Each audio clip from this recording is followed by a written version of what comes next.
This is your weekly Iup-Tv News Bulletin, broadcasted from Davis Hall. My name is Kyle Bernstein. And my name is Samantha McGill. We bring you stories that are relevant to IUP and the Indiana community, with a story related to the development of the new science building, as well as the exciting story of the new performance Don Giovanni.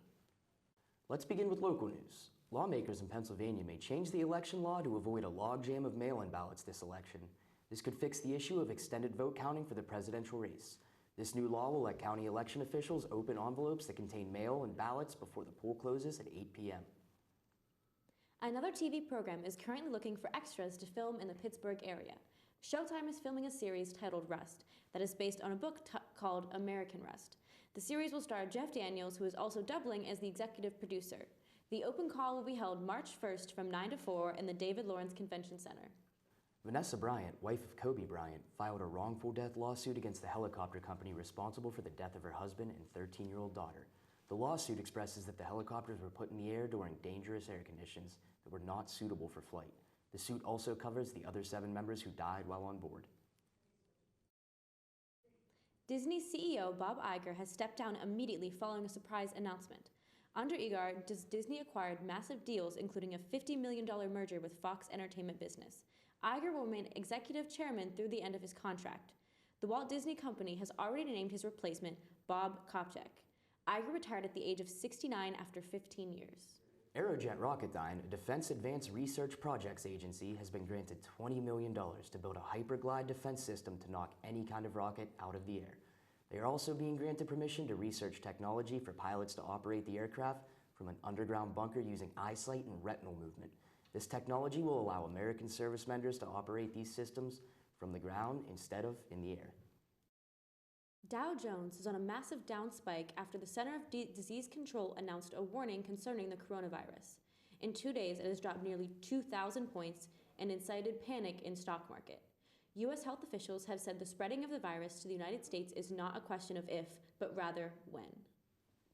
At least 4 U.S. universities have canceled study abroad programs in Florence, Italy.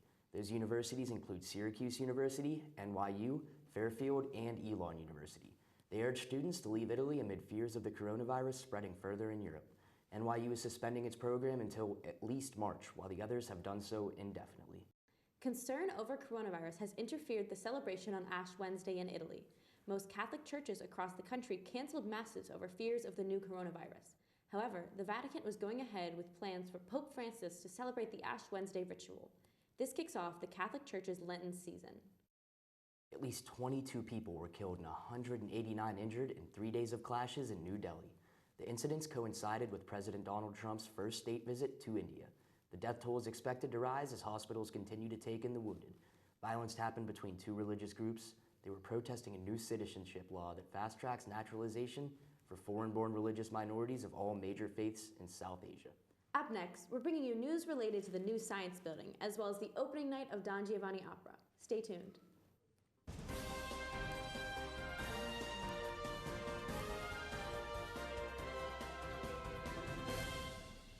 This is Iup-Tv News.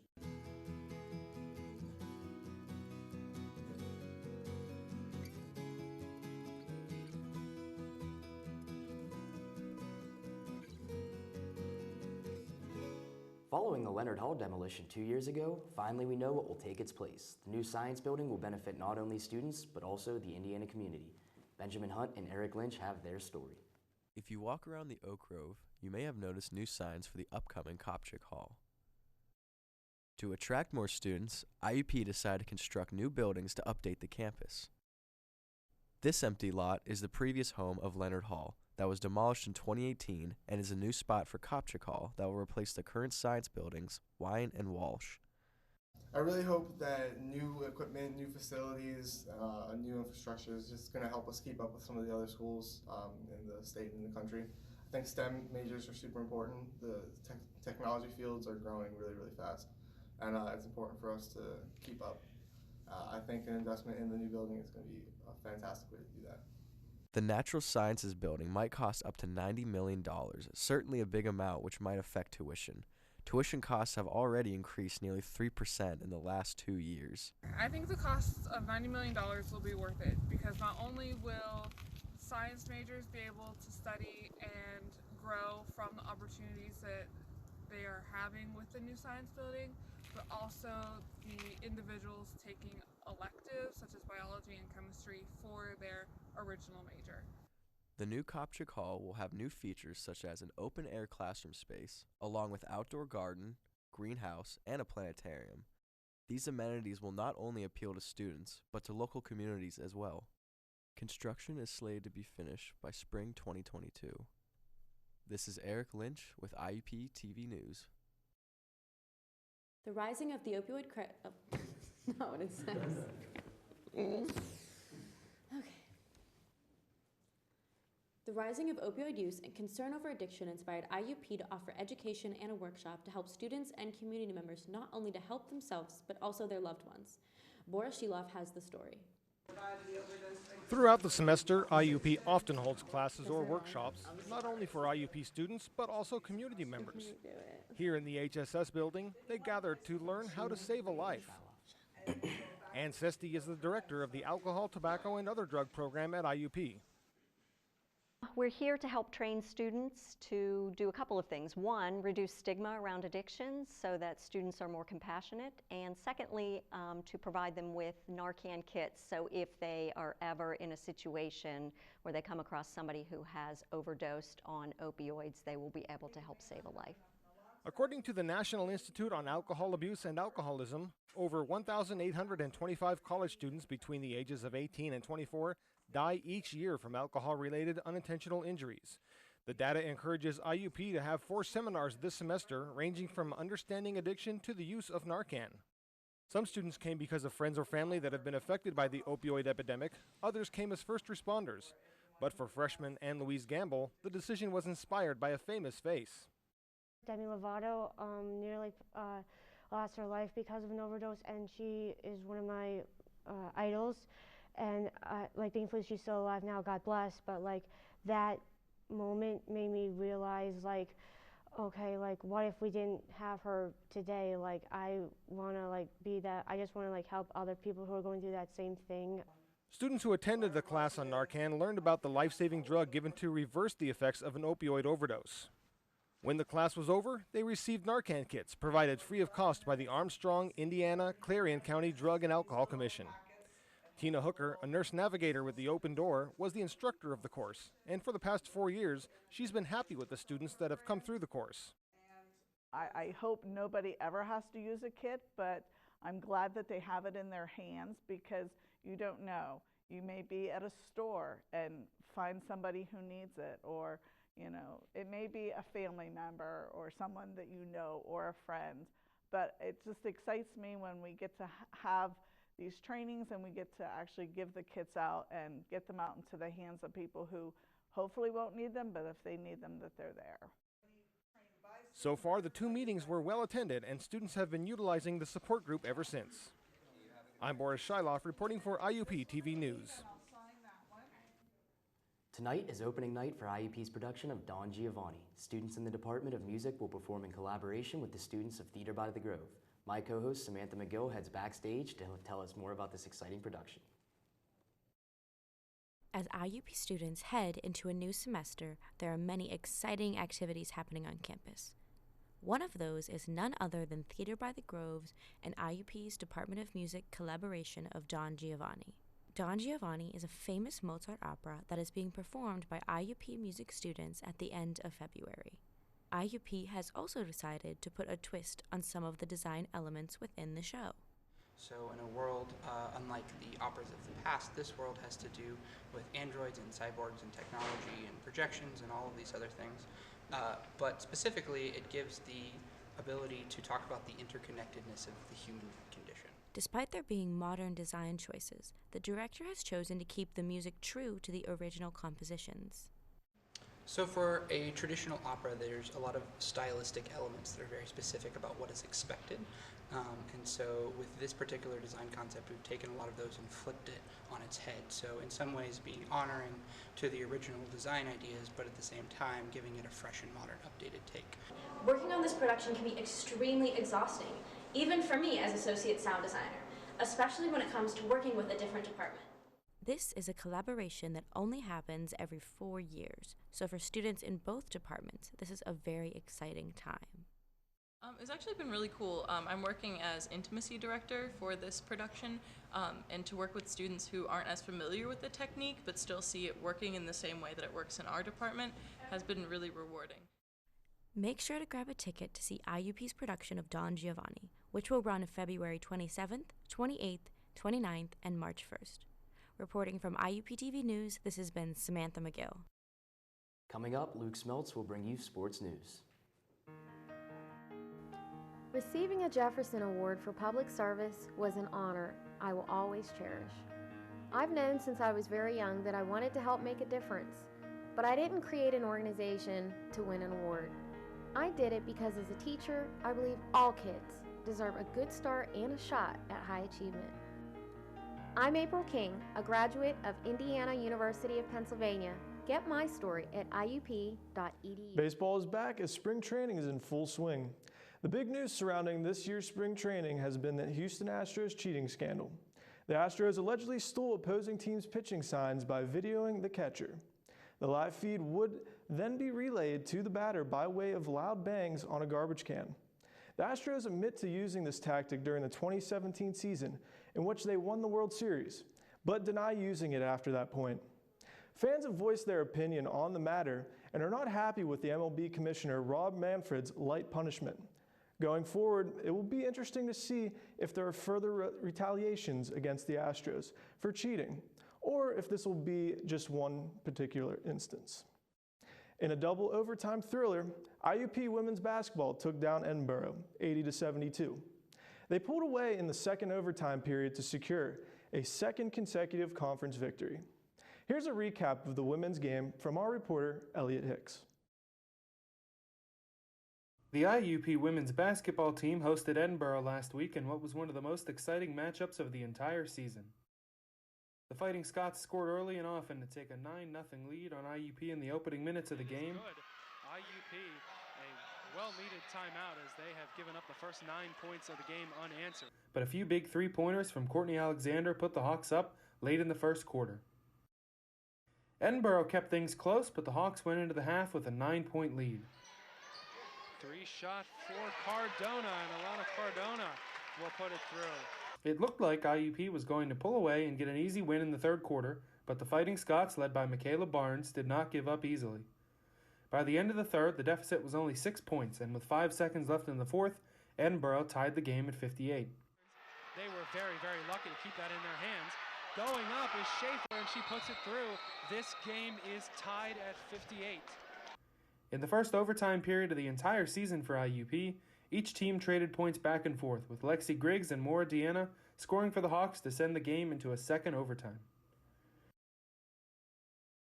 Barnes scored 42 points herself for Edinburgh, but it couldn't stop the Hawks from pulling away for an 80-72 double overtime victory. For Iup-Tv Sports, I'm Elliot Hicks. Continuing with IUP women's basketball, here's a report from Mackenzie Ucker on the Women's Player of the Game. Last Wednesday, IUP played Edinburgh.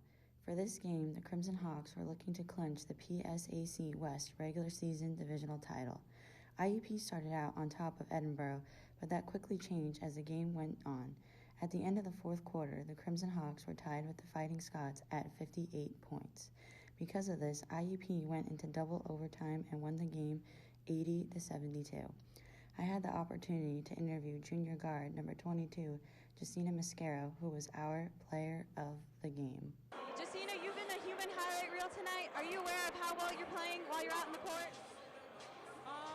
I guess not really. Just the energy in the gym for my teammates is awesome, and we just keep playing hard every second of the game. You transferred here from Delaware. What's the biggest difference between playing at a D1 school versus here at IUP?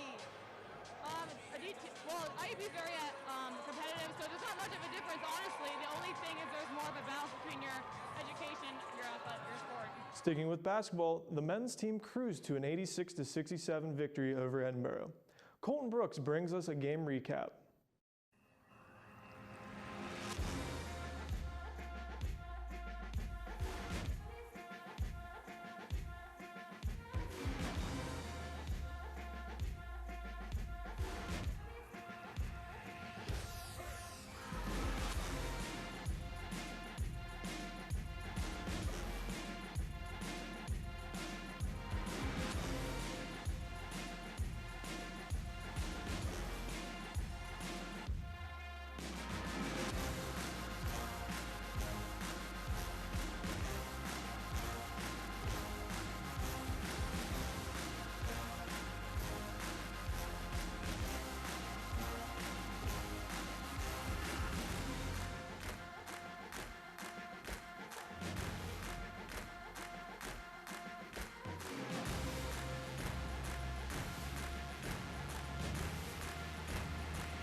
The player of the game for the men's basketball, oh wait, for men's basketball, I'll just redo that.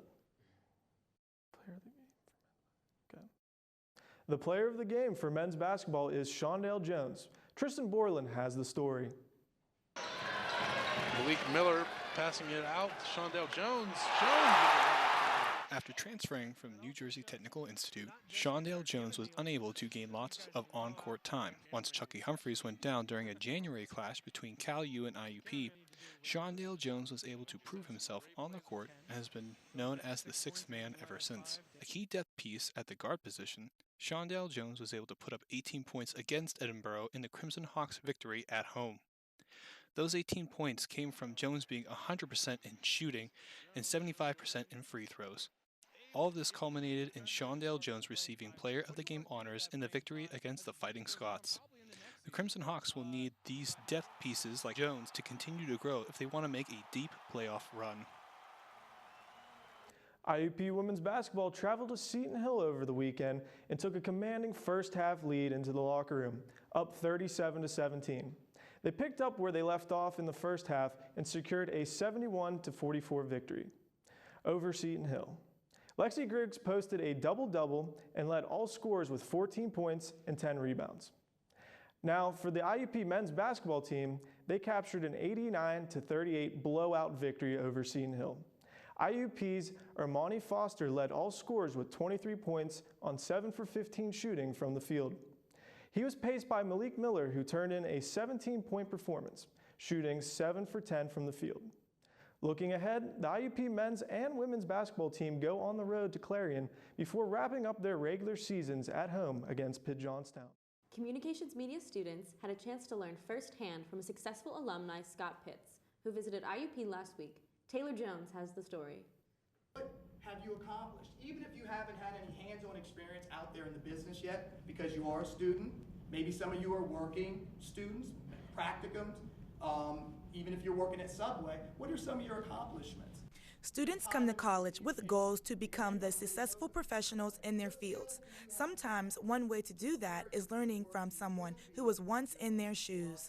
Scott Pitts was a student here at IUP. Now he is a 3-time Mid-Atlantic Emmy Award producer and Computer Animation Award recipient. After he graduated, Pitts developed himself through various careers, which included working for the governor's office as well as being a multimedia manager at Commonwealth Media Services. So one of the things that resonated with me the most was probably whenever he said, stay hungry, never stop staying hungry, just keep gunning for those jobs, keep trying to work your way up, keep trying to advance. If they say that there's no room to advance, make room to advance. That's probably one of the most important things that he mentioned in his talk. Pitts received the College of Education and Communications Impact Award, which is given to those who have made an impact on their profession, community, and university. A very deserving award, being in the industry for over 26 years. But there were some challenges Pitt faced during his career. I think some of the biggest challenges were with anything you do, there's always naysayers, people that don't let you feel that you can actually do something and accomplish something. And I think for me, one of the outlets that I always had was media. Growing up as a kid, watching cartoons, trying to figure out how they made them, movies, television shows were very inspirational. And I always remember saying, I want to do that. And some of the challenges were people, of course, saying, oh, you can't do that. You can't. You separate yourself from just being a user and watching a program and think that you cannot be a creator of it, if that makes sense. After leaving IUP, Pitts continued to maintain in contact with IUP by visiting during homecoming weekend as well as speaking at commencement, hoping to help inspire fellow COM alumni. I think what those students need to do is really apply themselves. I really feel like don't sit in classes and just sit. Participate, get involved, whether it's IUP, Iup-Tv, the radio station, any aspect of extracurricular communications, and even networking. It doesn't even have to be in communications, but just those fields will help to develop the skills that you need to be able to push forward, in the real world. And I think I'm just pushing forward, grasping everything that you can grasp, challenging yourself. I call it 10% stretch. You know, if you know you can do something, go outside of that box to be able to do it. And that's typically the formula that I think works. His long list of achievements, producing multimedia and being a website developer at Spit Digital Creative, doesn't stop him from working hard and being innovative. These are the takeaways student attendees learned, that being able to motivate and teach themselves different skills are the keys for being successful. This is Taylor Jones reporting for Iup-TV News. And now with the weather report, our trusty meteorologist, Graham Drumgoole. Hello, my name is Graham Drumgoole, and this is your weekly weather update. Tonight there's a 50% chance of snow with a high of 28 and a low of 19. Tomorrow morning there will be a 55% chance of snow with a high of 31. Tomorrow evening will be considerably cloudy and there will be a 77% chance of snow. Next, we have the 5-day forecast. Saturday will be mostly cloudy and cold. Sunday will have clear skies and not quite as cold. Monday will be cloudy and Tuesday we will have rain. Wednesday will round out the week with the possibility of some more rain.